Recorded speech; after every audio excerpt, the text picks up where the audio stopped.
కరీంనగర్ జిల్లా హుజూరాబాద్ పట్టణంలో ఏర్పాటు చేయనున్న డంపింగ్ యార్డ్ను వెంటనే ఎత్తివేయాలని ఎమ్మెల్యే పాడి కౌశిక్ రెడ్డి డిమాండ్ చేశారు. డంపింగ్ యార్డ్ స్థలాన్ని పరిశీలించిన అనంతరం మీడియాతో మాట్లాడుతూ తాను బతికొండగా హుజూరాబాద్లో డంపింగ్ యార్డ్ అనుమతించబోనని స్పష్టం చేశారు. ఈ యార్డు వల్ల స్థానిక ప్రజలకు జీవనం కష్టమవుతుందని తెలిపారు. 2024లో కాంగ్రెస్ పాలనలోనే ఈ యార్డు ఏర్పాటుకు నిర్ణయం తీసుకున్నారని, దానికి సంబంధించిన ఆధారాలు ఉన్నాయని పేర్కొన్నారు. డంపింగ్ యార్డుకు నిరసనగా శుక్రవారం నిర్వహించే బంద్కు ప్రజలు సహకరించాలని పిలుపునిచ్చారు. ప్రభుత్వం స్పందించకపోతే ఈ నెల 7, 8 తేదీల్లో అఖిలపక్షం ఆధ్వర్యంలో దీక్ష చేపడతానని, లేకపోతే నిరసనలు మరింత ఉధృతమవుతాయని హెచ్చరించారు.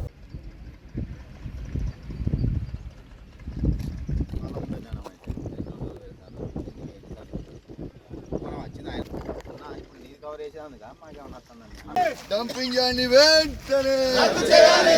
డంపింగ్ యార్డ్ని వెంటనే రద్దు చేయాలి. డంపింగ్ యార్డ్ని వెంటనే రద్దు చేయాలి. డంపింగ్ యార్డ్ని డంపింగ్ యార్డ్ని వెంటనే రద్దు చేయాలి. డంపింగ్ యార్డ్ని వెంటనే ఇక్కడ ఈ గుంటలు తీసారు కదా, డిబిఆర్ వాళ్ళు తీసారు. దీన్ని కూడపడం కోసం 10 ఎకరాలు వర్కౌట్ కాదని వాళ్ళు డిసైడ్ చేసి టెండర్ వేయలేదు. మళ్ళీ తర్వాత ఏంటంటే 100 ఎకరాలు అయితేనే వర్కౌట్ అవుతుందని ఒక ఆలోచన గవర్నమెంట్. 100 ఎకరాలకి మరి కలెక్టర్ ముఖ్యమంత్రి ఆదేశాల మీద అని చెప్పి కొంత మంచి రోజు ఏం చదువుతున్నారు. ధర్నా చేద్దాం అనుకున్నా. సరే, సిఐడి వారు నోటీస్ ఇచ్చి నన్ను పిలిచిండ్రు, పర్వాలేదు. కానీ ఇవాళ ఖచ్చితంగా నేను చెప్తా ఉన్నాను, ఇవాళ 3rd రోజు మేము బంద్ పిలిపించినాం. 4th రోజు నేను నిరసన చేస్తాం అనుకుంటే నాకు సిఐడి నోటీస్ ఇచ్చి నన్ను పిలిచిర్రు. పర్వాలేదు, వస్తా, నేను చట్టాన్ని గౌరవిస్తా కాబట్టి. కానీ ఖచ్చితంగా మీ ప్రకటన రాకపోతే మాత్రం మేము 7వ తారీఖుకి 8వ తారీఖు అంటే 7వ తారీఖు పొద్దున 10 గంటల నుంచి మొదలు పెడితే 8వ తారీఖు 5 గంటల వరకు ఖచ్చితంగా జేఏసీకి నేను మద్దతు తెలిపి, జేఏసీ నాయకత్వంలోనే వాళ్ళకి మద్దతు తెలుపుతూ ఖచ్చితంగా నేను దీక్ష శిబిరంలో ఆడనే దీక్ష చేస్తానని కూడా నేను విజ్ఞప్తి చేస్తా ఉన్నాను. దానికంటే ముందే ఖచ్చితంగా ప్రకటన రావాలని నేను కోరుకుంటా ఉన్నాను. ఎటు పరిస్థితిలో దీన్ని క్యాన్సిల్ చేపిరి, దీంట్లో రాజకీయాలు చేయకండి, వెంటనే దీన్ని క్యాన్సిల్ చేపియాలని నేను విజ్ఞప్తి చేస్తా ఉన్నాను. నిజంగా ఇక్కడ డంపింగ్ యార్డ్ వస్తే రేపు పరిస్థితి ఏంది మనది? రేపు నిజంగా ప్రజలము మనందరం, ఇక్కడ ఉన్న వాళ్ళందరం, నిల్చున్న వాళ్ళందరం రేపు గాలి ఊపిరి పీల్చుకోవడానికి కూడా కష్టమయ్యే పరిస్థితి, వ్యవసాయానికి కష్టమైన పరిస్థితి, రేపు మంచినీళ్లు తాగడానికి కష్టమైన పరిస్థితి, పశువులకి నీళ్లు తాగడానికి కష్టమైన పరిస్థితి, అన్నిటికీ కూడా చాలా కష్టమైన పరిస్థితి. దయచేసి ఇది ఏమైనా ఉంటే ఏడన్నా వేరే దగ్గరికి షిఫ్ట్ చేసుకోండి. మీ ఇష్టం, ఎక్కడుందో ల్యాండ్, మస్తు ల్యాండ్లు ఉన్నాయి, మస్తు జంగళ్ళు ఉన్నాయి. ఏదైనా షిఫ్ట్ చేసుకోదలుచుకుంటే ఆడ షిఫ్ట్ చేసుకోరు. ఫస్ట్ మనుషుల ప్రాణాలు ఇంపార్టెంట్ కదా. మనుషుల ప్రాణాలు అనేటివి పోతే ఇది ఏం పద్ధతి?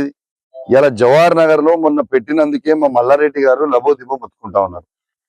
ఇలా ఎట్టు పరిస్థితిలో మేము లేదు.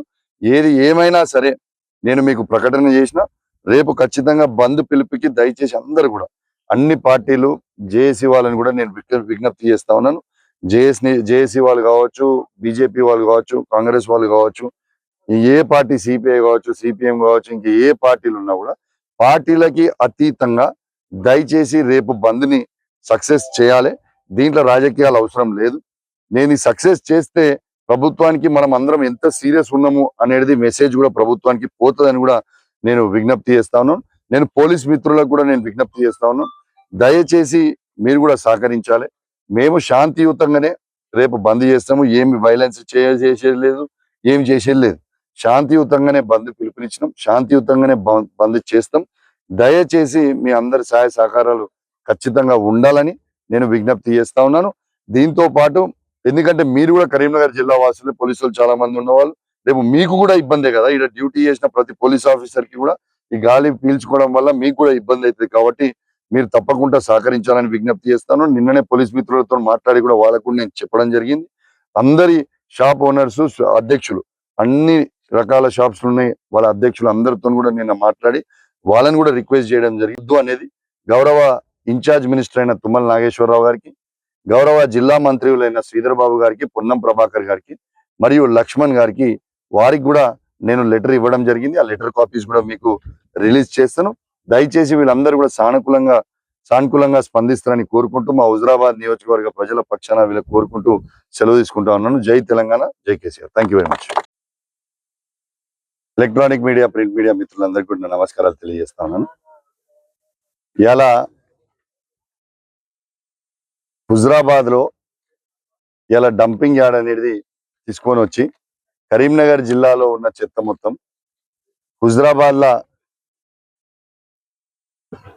డంప్ చేస్తామని, హనంకొండ వరంగల్లో ఉన్న చెత్త అంతా తీసుకొచ్చి హుజరాబాద్ వేస్తామని ఇలా ప్రభుత్వం ఒక నిర్ణయం తీసుకొని ముందరకు పోతా ఉంది. దీన్ని మేము తీవ్రంగా వ్యతిరేకిస్తా ఉన్నాం.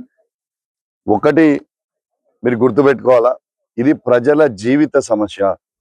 ప్రజలు ఇలా ఈడ కోరుకుంటుంది డంపింగ్ యార్డ్ వద్దని. నేను అసెంబ్లీ సాక్షిగా ముఖ్యమంత్రి గారి దృష్టికి తీసుకుపోవడానికి అసెంబ్లీ సాక్షిగానే ముఖ్యమంత్రి గారికి నేను చెప్పడం జరిగింది.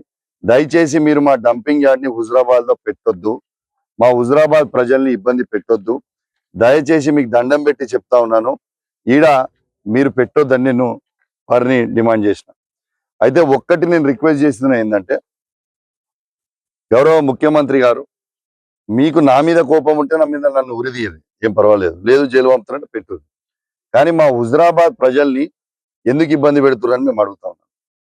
ఇలా ఒక్కటే నేను అడిగేది, మీరు గుర్తుపెట్టుకోవాలి, హుజరాబాద్ గడ్డ అంటేనే పోరాటాల అడ్డా అనేది ముఖ్యమంత్రి గారు మర్చిపోద్దని నేను విజ్ఞప్తి చేస్తా ఉన్నాను. ఇలా తెలంగాణ ఉద్యమం కూడా, ఇలా తెలంగాణ వచ్చింది అంటే కూడా ప్రత్యేక కారణమైంది హుజరాబాద్ నియోజకవర్గ ప్రజలు, పాత కమలాపూర్ నియోజకవర్గ ప్రజలు. ఇలా పోరాటం అనేది మాకు కొత్త కాదు. ఎట్టు పరిస్థితిలా మేము మాత్రం ఇక్కడ మీరు తీసుకొచ్చి పెడతామంటే మేము ఊకోము. ఇక కొందరు బురదలు జల్లుడు ఇదంతా రాజకీయాలు వద్దు, దయచేసి అందరు కూడా సహకరించండి. హుజరాబాద్ లో దయచేసి ఎవ్వరు కూడా వద్దని కోరుకుంటున్నప్పుడు ప్రజలు వద్దు. మీ అందరు కూడా చదివి వినిపిస్తా. ఈ రకరకాలది వీళ్ళు మాట్లాడుతా ఉన్నారు. ఈ డేట్ చూడొచ్చు, 26/7/2024, 26/7/2024. I invite kind attention to reference cited and submitted that the collector Karimnagar has informed that the director of municipal administration informed that the honorable chief minister during visit to Warangal has empathized the need for establishing waste to energy plants on cluster approach in Huzurabad. ముఖ్యమంత్రి గారు హుజరాబాద్ లో ఇది పెట్టాలని clear గా రాసి ఇచ్చిన copy ముఖ్యమంత్రి గారు చెప్తారు, వాళ్ళ ఆదేశం మేరకు మేము చేస్తున్నామని అధికారులు ఇచ్చిన క్లియర్ గా కాపీ మీ అందరికి కూడా నేను చూపిస్తా